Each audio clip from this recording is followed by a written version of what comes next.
Just received some new boat jewelry. These are the SouthCo handles that will go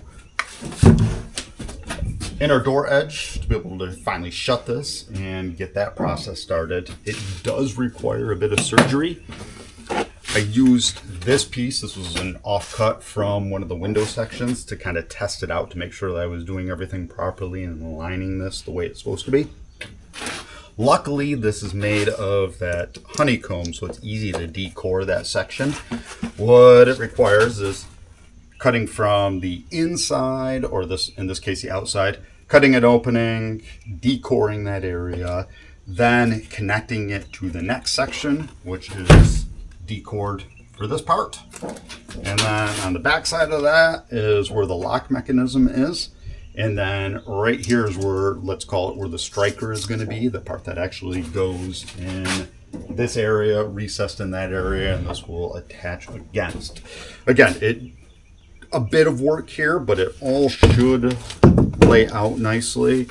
And it's a very secure system, which is what we were really going after. It's something with a good lock in it, so we don't have to worry about that popping open. But the reason why we need to use a marine grade version versus just what you would have on a typical slider door in your house, we need these doors to, whenever they get shut, to actually latch. Not necessarily lock, of course, but we need it to be held in the closed position, so when we're rocking around at sea, it's not going to suddenly swing open on us unless it's locked, which is what happens with a slider door. The slider door that you have in your house patio, you slide that shut, it doesn't actually latch until you lock it shut. So that's kind of the difference of what these the marine versions do. This requires a bit more, but in doing so it does make for a very secure setup, which is obviously of primary importance here. So today I'm going to lay it out, hopefully get one cut and start that process of mounting this. Got all the instructions here for all the placement of everything. Probably should have printed this out, would have made my life a little bit easier, but at least it's on my phone and readily available. What we'll do is start the first measurements, lay out a line. Placement for these can be anywhere between 14 millimeters from the edge to 38. We're going to go with 38. We're maxing that out because I want it as centered as possible. Normally you don't have 3/4 of an inch of this recess here. We wanted it again to be extra strong to give a lot of support to that door when it's in a closed position. So I have to compensate for that in the door latches themselves.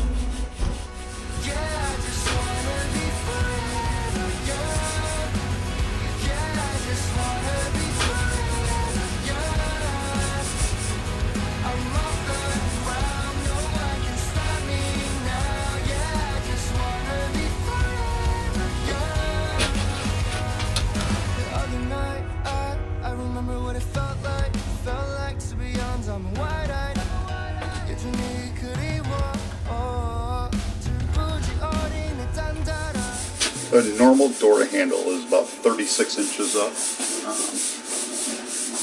Put that right about here. I don't know if that's necessarily where we want it, so just trying to figure out what's going to feel comfortable for working this handle. Thinking my arm at about a 90-degree angle is about the best for me. We'll just deal.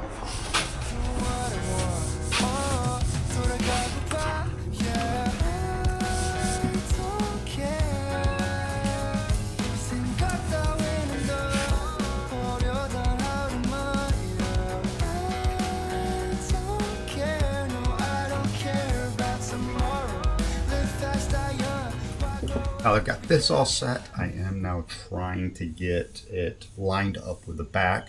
Roughly have about 1 millimeter worth of wiggle room with the way this is set up. So it's like pretty close. One of the things you'll see is when I put the edge on, you can see there's a little bit of a gap here. So I measured my 38 millimeters out. It's using this edge and not actually the correct edge. And what that did is that makes it about 1 millimeter off of where it needs to be. When on this side, you'll see it's nice and square, the way it's supposed to be. So what I have to do is I have to compensate for that and bring this an extra millimeter in from this edge to make sure that it's parallel or perpendicular to the edge and in line with the other side. Now, what would be the best is to take this down and put this on my drill press and make sure I'm drilling through nice and square. Or the simpler way is I've had a little drill guide to be able to do that. I do not right now, so what I'll end up doing is just kind of measuring it out and hoping that I have it right.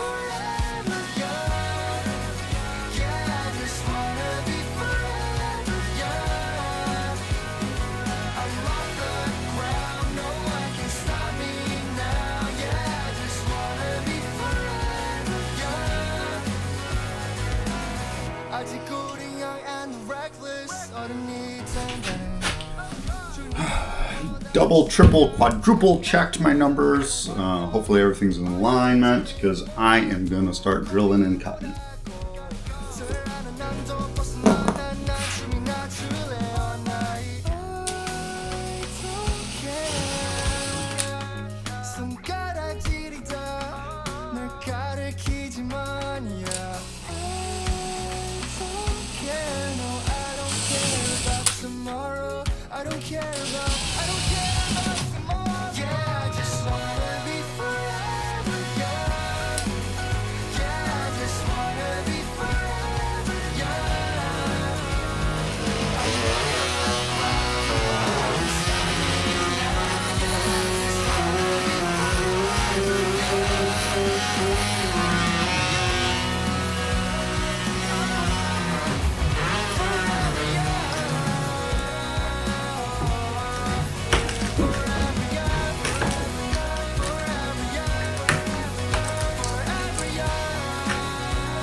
Clean out these just a little bit.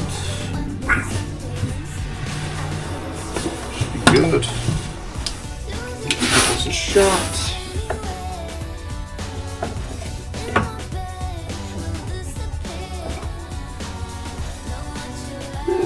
Not bad. Nice. Fits. Inside one, still need to go through, hollow out that section, decord a bit more for the little lever, bottom lever to fit, and then I can dry fit that and see how it all goes. So this is how the two pieces come together. This little piece goes right in that slot. So when the handle goes up or down, it pulls the other side. First, inside goes. Roughly in place. This goes in, lined up with that slot.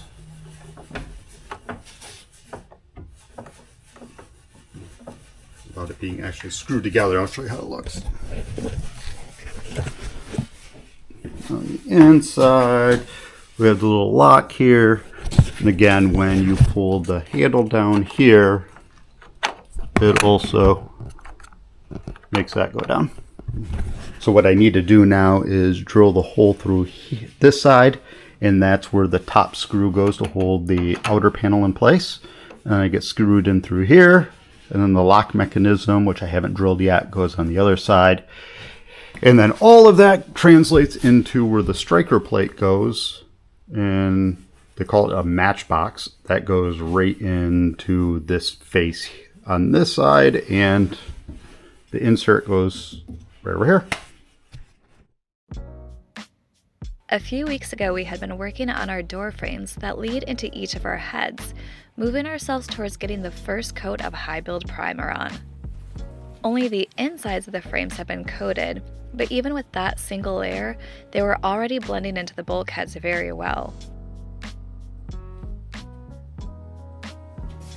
In addition to touching up a few of the areas of the exterior, the prime surfaces will now need to be sanded as we touch up imperfections and fix noticeable blemishes, such as where we still need to blend the frame into the angle of our daggerboard case.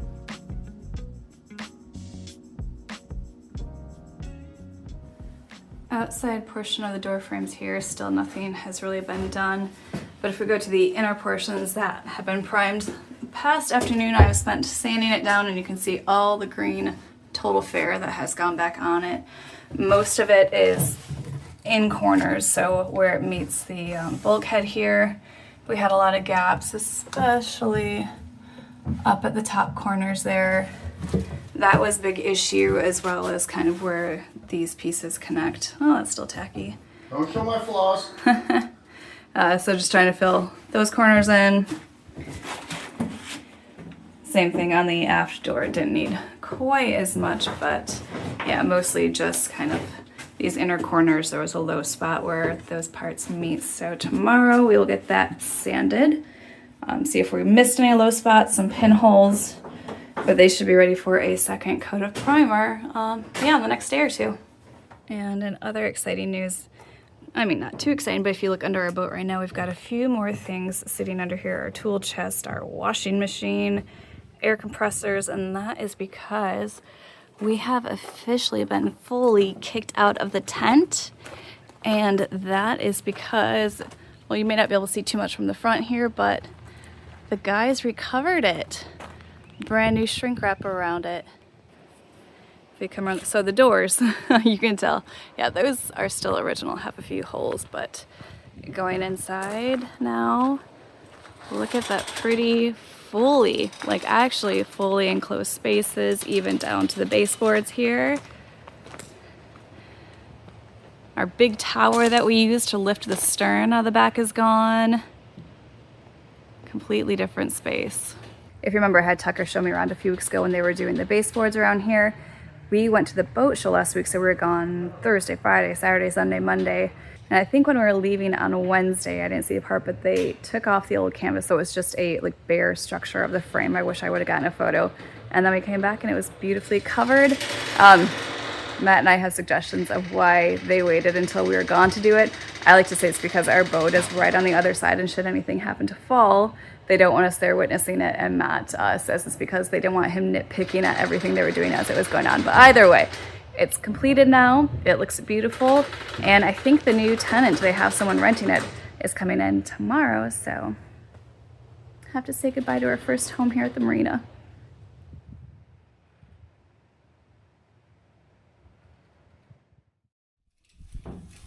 The easy part of the install is installing the latch mechanism, which will go right about here, and the striker piece. So you see this is a little kind of hook guy that goes over on this part of the door, that center area of the door. And then how this actually works, by depressing this, it opens up the teeth that then go around this area. And the idea with this is, obviously it's very secure, so if the door gets lifted, depressed, whatever happens to it, it's not going to pop loose. And the other thing is it helps prevent a lot of that rattling that you would normally get in something like this. And the rattling would come from if we were running the diesel engine. You get some vibration through the hull, it prevents that from happening. Even sailing, a lot of times you'll just get a little bit of rattle as things are moving. This helps prevent a lot of that from happening. So you can see why these are used on so many different sailboats, specifically catamarans. So what I need to do is on this actual door edge, find that center line again. You can see I still have the marks of where the top mount went. And what we do is we measure off of that. So it's 290.5 millimeters down is the screw point. So little point right there. And then we make the opening and then the other screw point down at the bottom.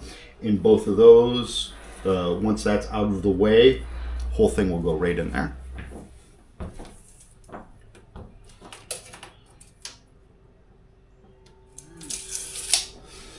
All right, so I have that mounting point The important numbers are between this screw mount and the lower screw mount. So I'll get that, use actual calipers for that. And then once those are set, then I can drill this and cut this air opening for the actual latch itself.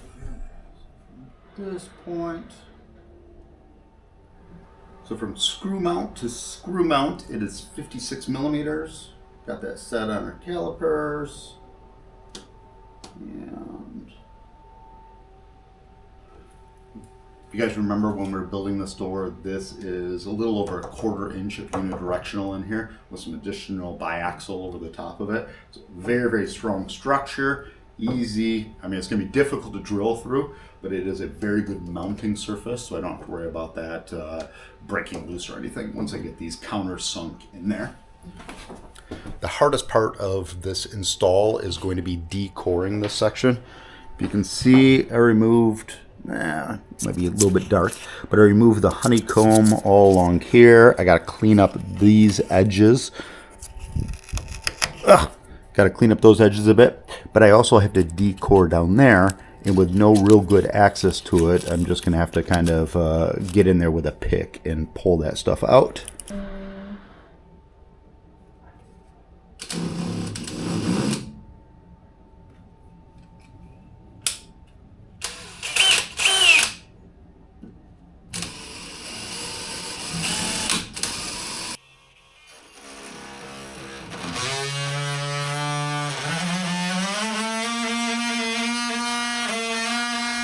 This is the big unidirectional piece that was in there. Well, that's gone now. Now time to dig out this core, clean up, so sand out the edges so it looks nice.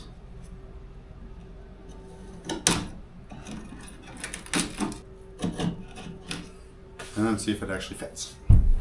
So this took a bit more effort than I thought it was going to. When I bonded that unidirectional piece in there, some extra thickened resin got on the back side of it and suddenly made this thing, instead of being just 6 millimeters thick, it ended up being about 8.5. That was not, or that was too much for this latch, so it didn't stick in the right spot. So it took quite a bit of effort to chisel that back part out and get it so this could sit nice and flush. I haven't looked at the other side. I'm hoping the other side is or was done better and I don't have that same problem, but I'm sure that's not the case. So I have to get this cleaned up a little bit. It's a little ragged of an edge, of course, because that will be visible. So we'll clean that up. And then the other thing too is I do need to find shortened screws for this. They are 10/32, and our local West Marine and our local Ace Hardware does not have 10/32 in stock. So I need to get some stainless or just any at this point. But that is roughly how that little latch will sit into place. And then on this side, it gets a little striker that will be mounted there. And one of the door latches that will attach there. And so like any of these projects, just not being able to get these screws locally slows the project down, as I have to order 10/32 the proper length and get those in. So it's probably gonna be a couple of days before I'm actually able to get this permanently installed.